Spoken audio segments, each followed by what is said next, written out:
Bonsoir, chers amis et visiteurs du blog supersenior.ch. En cette fin de journée du D-Day, le jour J, j'aimerais apporter une information qui a peut-être échappé à votre perspicacité. Aujourd'hui, les chaînes officielles se sont transformées en chaînes de propagande. Oui, je dis de propagande, parce que l'impression que j'en retire, c'est qu'il fallait montrer du Macron du matin au soir, au lieu de rendre hommage uniquement à ceux qui sont morts ou qui ont combattu pour la liberté. Et en plus, j'apprends une information qui m'a fait mal au cœur. Hier, M. Macron a lu une lettre d'un fusillé, Henri Fertet, un martyr français. Il a lu une lettre, une superbe lettre, un peu courte, semble-t-il. Eh bien, la raison est la suivante. Pressé par le temps, paraît-il, le président Macron a retiré de cette lettre tous les faits de référence et les références à Dieu, au ciel et aux hommes de religion. C'est comme si on avait tué Henri Fertet une seconde fois. Eh bien, grâce à des amis qui sont vigilants également, je peux vous donner rapidement le texte en rouge, vous le verrez sur le message transmis, mais je vous donnerai rapidement en rouge ce qui a été caviardé. Lorsqu'Henri s'adresse à ses parents, il leur dit ceci en plus.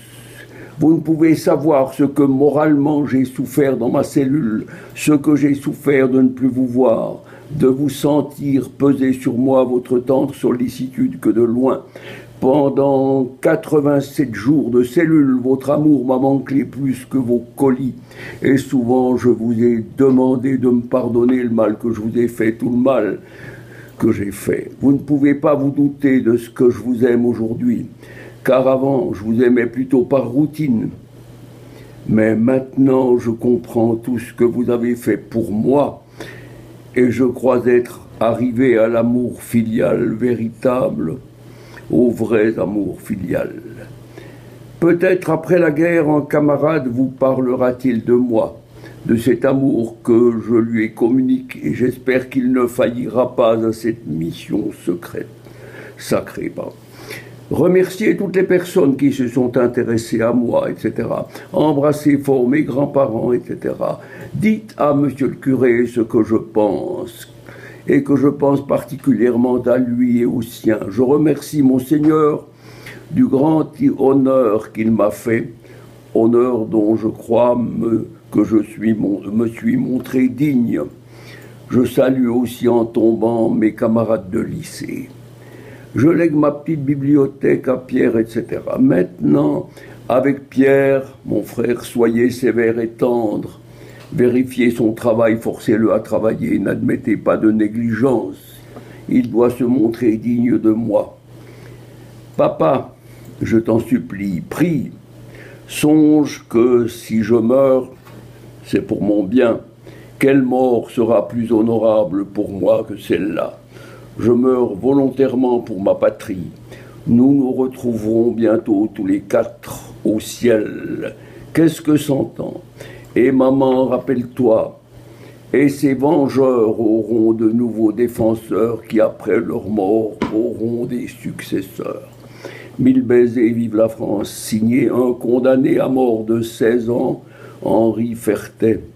Expéditeur, Henri Fertet, au ciel, près de Dieu. Eh bien, on sait maintenant que M. Macron ne joue pas pour le Seigneur, il joue pour d'autres forces. Eh bien, ayons peut-être la force de lui pardonner et de prier pour qu'il revienne à la foi véritable, s'il veut se montrer digne du pays qui lui a donné, avec une minorité, des pouvoirs immenses et des pouvoirs avec lesquels il pourrait faire de grandes choses, s'il voulait retourner à Dieu au lieu de travailler pour l'ennemi de Dieu. Je vous remercie de votre attention et je vous prie de prier tout spécialement pour ce jeune de 16 ans, Henri Fertet, qui a été tué parce qu'il aimait son pays et parce qu'il le défendait. Bonne soirée, chers amis. Merci de votre attention.